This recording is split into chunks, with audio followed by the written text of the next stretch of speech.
Should India ban social media use? The attention economy has made sure that all our reels or whatever content we consume on social media mimic the default mode. And in any way, anything is not going to solve the problem. It will also kind of stop them from imitating someone else's perfect life, which usually is reflected on social media.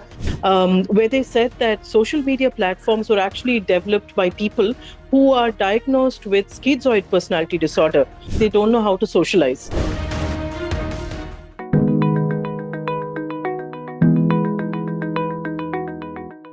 Hello and welcome. You're watching me, Sanket Upadhyay, on TheFederal. The show is called AI with Sanket. This is the AI of news, because news in India today requires not artificial but analytical intelligence. Should India ban social media use for children? The world over, there are experiments happening of keeping social media away from children. Social media is proving to be extremely bad for adults. So just imagine what impact it has on our children. Even in the case of adults, you have cases of brain rot. You have cases of brain fade where people are endlessly doom scrolling.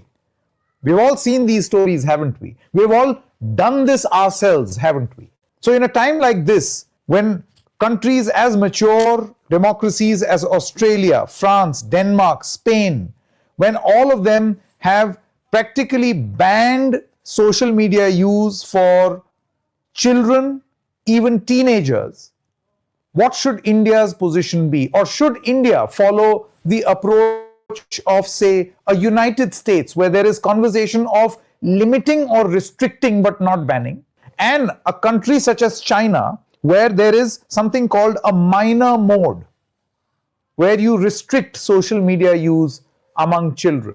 Should India at least start thinking in this regard? We put this through a short discussion. Joining us right now is Ms. Aarti Rajaratnam, a child psychologist. Thank you very much, Ms. Aarti, for joining us. Generally, social media seems to be a bad idea for adults, even for adults, because the amount of time you spend doom scrolling and endlessly scrolling and not knowing why you are scrolling. It happens to me on so many occasions where suddenly this realization dawns that what am I doing? So it's bad enough that we do it. Children are more vulnerable. So if there is conversation and chatter around banning it or restricting it for kids, would you welcome this idea? So a ban in any way, anything is not going to solve the problem, because the moment you ban it, you're actually attracting a lot more attention towards it. Children who don't have accounts will want to know why. Without creating alternative behaviors, it wouldn't really work out. There's a very interesting research recently that I was reading, where they said that social media platforms were actually developed by people who are diagnosed with schizoid personality disorder, where, the classical symptoms are that they don't know how to socialize. So someone who doesn't know how to socialize is actually creating a platform for you. And that is a little sad, and it's rather scary. And AI, on the other hand, is being developed by people who could probably fall under the category of narcissistic personality disorder. So when we're looking at these patterns, they are more alarming. So young children actually require a lot of everyday socialization. Without knowing the normal range of social behaviors, trying to expect them to have healthy behaviors online is going to be very, very tricky. And this is where I'd like to raise an alarm. See, when we go on to social media, in the human mind, there are two types of focus. One is called the default focus, and the other is the spotlight focus. Now, spotlight focus helps me to, sort of memorize something, hold back information that I want in my mind to, sort of put on a piece of paper, where I use my working memory and sometimes short-term memory. But when I'm working with my default mode, which is the ability to daydream, which is the ability to make connections, that's where the greatest innovation happens. And the attention economy has made sure that all our reels or whatever content we consume on social media mimic the default mode.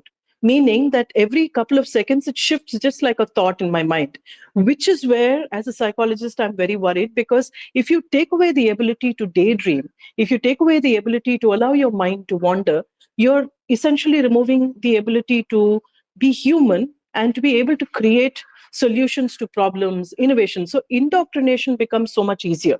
So the ban in itself is not about social media itself, but the kind of attention economy that drives social media. So I hope I'm giving a context to the discussion.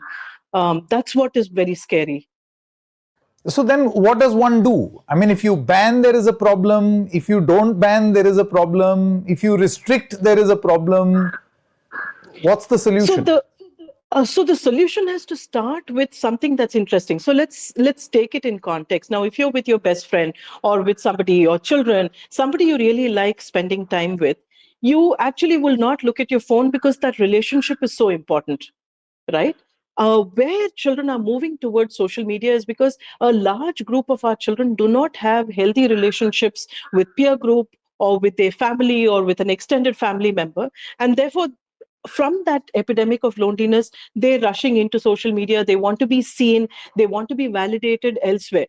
If I have healthy basis somewhere, then I can still have a social media account and use it very judiciously, and that's a great way to start.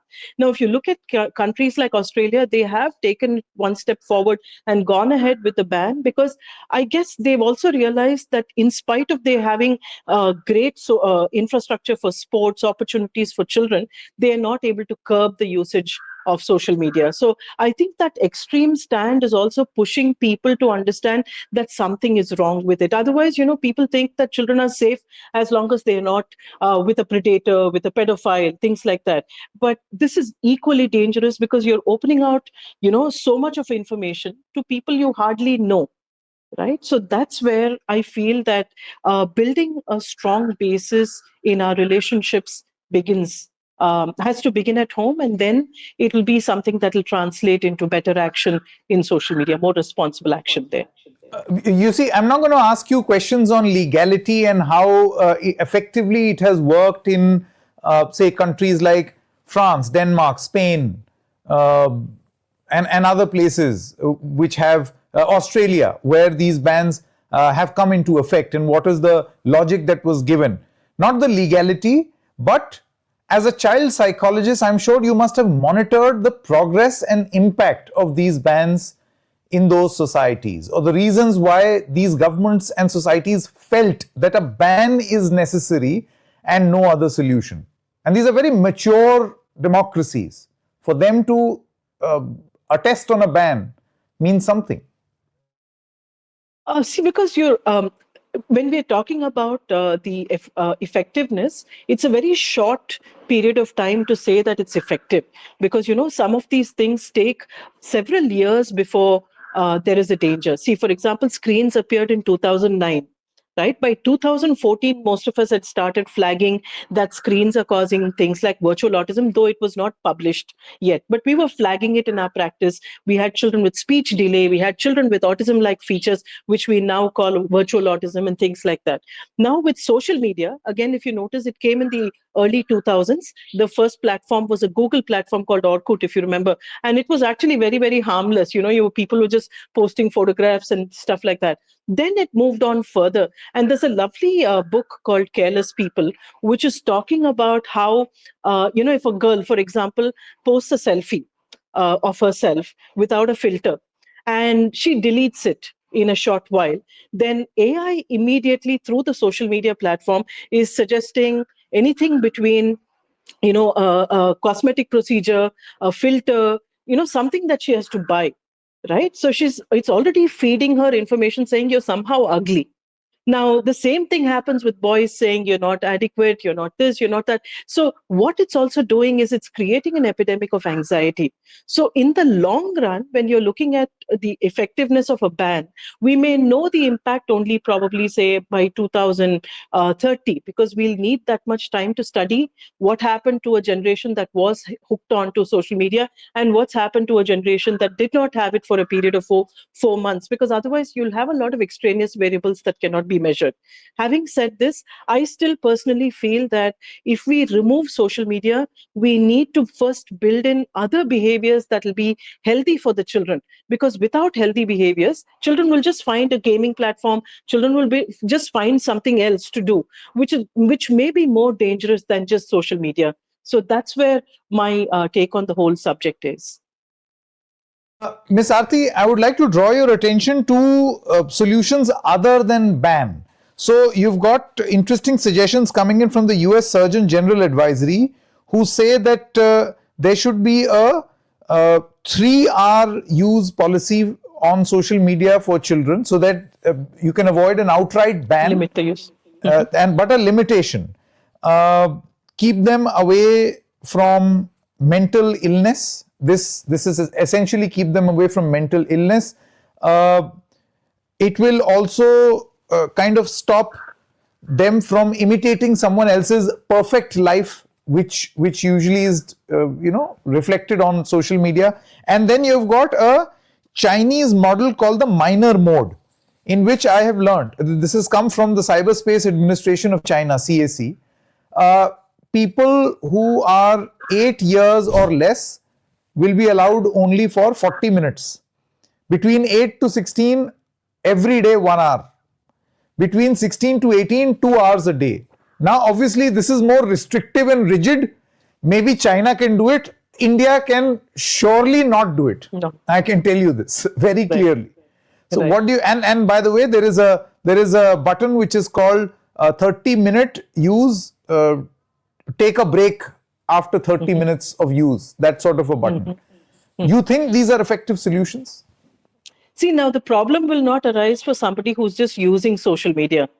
Where these things become a problem is when someone is addicted to social media, and we have to differentiate the two, right? Unlike substance abuse, where you're using a chemical, these are called process addictions. And process addictions can be things like exercise addiction, gambling addiction, gaming addiction, social media addiction, and so on. A process addiction essentially is something that it's slowly built into your habit. So for making it 40 minutes, 30 minutes, what will happen is the child is still not going to have something to do when they don't have the gadget or the social media, and they're going to go through severe withdrawal. Are we equipped to handle that? The second thing is the Surgeon General talking about 3 hours. It's a very arbitrary number. How do we decide that 3 hours is okay for the brain, right? Earlier, even television, if you looked at some of the research around television about 20 years back, they said 40 minutes was a long time to be watching cartoons, right? The issue here is, in my book, I've very clearly talked about it as a mental toxin. See, the difference between a toxin and a poison: the toxin kills you slowly and you don't know it's there in the environment, but a poison is there. Social media, gaming, etc. are toxins. They slowly remove your ability to be human.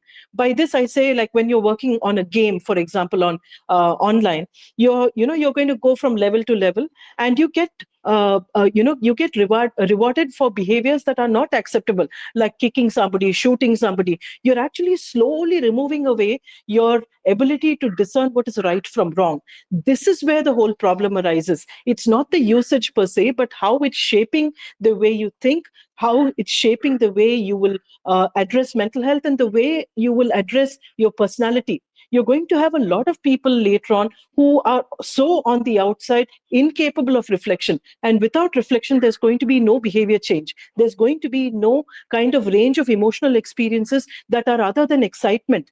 Okay, out of the 83 emotions you can feel, can you imagine if you're going to have only the reward mechanism and excitement, what happens to intimacy? What happens to the ability to have conversations with somebody, right? What happens to things like sadness, which you want to mask, right? So this range of human experience will get stunted if we don't look at something extreme as a step. Right. And before that, like I'm constantly saying, I almost sound like a broken LP record, right? Where I'm saying, no, build your relationships, build alternative behaviors. Without that, trying to bring in something may not really work. Right. Thank you so much, Ms. Aarti, for joining us. Always a pleasure talking to you. Thank you. Thank you. Thank you so much.